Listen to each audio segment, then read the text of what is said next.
Hi everyone. I hope you're all surviving this heat wave and that life is treating you well. So I just wanted to touch base with you about our discussion board number 2. First of all, it is graded, so if you want to take a look at the Grade Center, and also please pay attention to the rubrics. I've provided some feedback to you, and primarily it's on APA formatting. So I'm going to just go through a little blurb after I'm done with the overview of our discussion board about APA formatting. But I want to just stress the fact that the content is the most important, not the formatting as far as APA. We're really taking a deep dive into some really valuable subject matter as we're setting the stage for your work within the DNP program.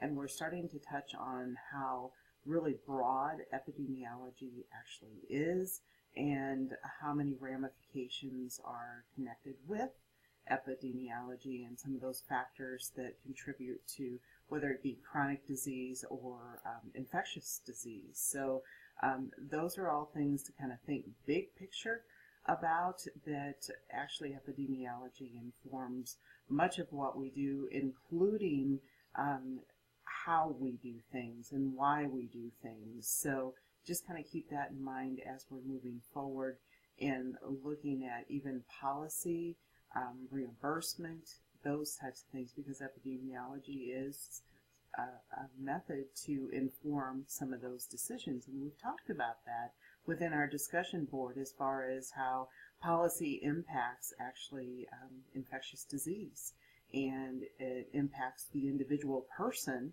as far as their right or lack thereof to make choices, and how their choices actually impacts the bigger population, and where does the balance come into play. And that's a tough question, and I don't know that there's any specific answers about that, and we all come from our own cultural values and beliefs, so we have our own life experiences as well that actually impact how we think about it. And what we really talked about within the discussion board is actually being in touch with our own biases, so to speak. And I believe Chris talked about our personal biases, and we all have them, which is very true. And our personal experiences shape how we view things. So it's really important to know why we think the way that we do, because that will help us and help you as you evolve in your leadership role for making some of those very critical decisions that are important, or to help to meld our future nurses, as many of you are doing. So I won't belabor this any longer, but just we're really needing not only to look at epidemiology as numbers, but we're needing to look at epidemiology as one piece of the puzzle in decision making in leadership roles. And just knowing that we need to then take our wisdom and apply that with the numbers, because very often decisions are made solely on numbers, and that's not necessarily the best choice. And we need to keep that in mind, as well as many of you touched on, as individual needs are often very different than the kind of pat answer or the pat regulation that may be out there. So just kind of keep that in mind. Let's pop on into, I've typed something up to go over with APA formatting, and then I'll let you go. Hold on now.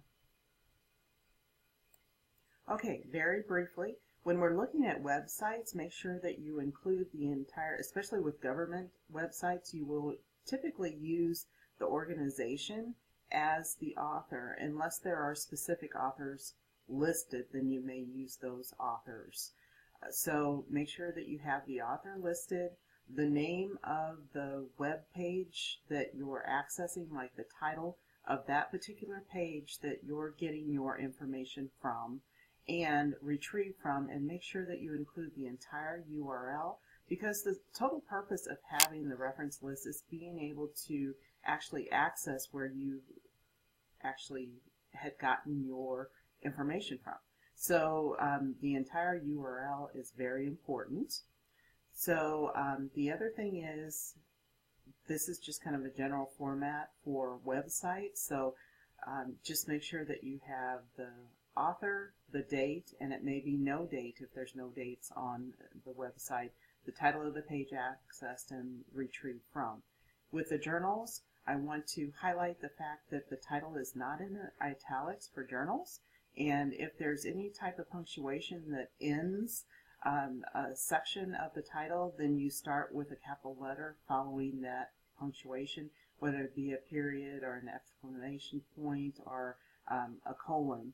And make sure that you have both the volume and the number listed, and the first number is always in italics, and what's in the parentheses is in regular font, and include the page numbers. With the books, same holds true, except the title is actually in italics, and make sure that if there is an edition number that you include the edition in your reference as well. So this is just a brief overview, some of the things that I was kind of picking up on as far as trends, so I just wanted to share that with you. So let me know if you need anything. Take care now. Bye-bye.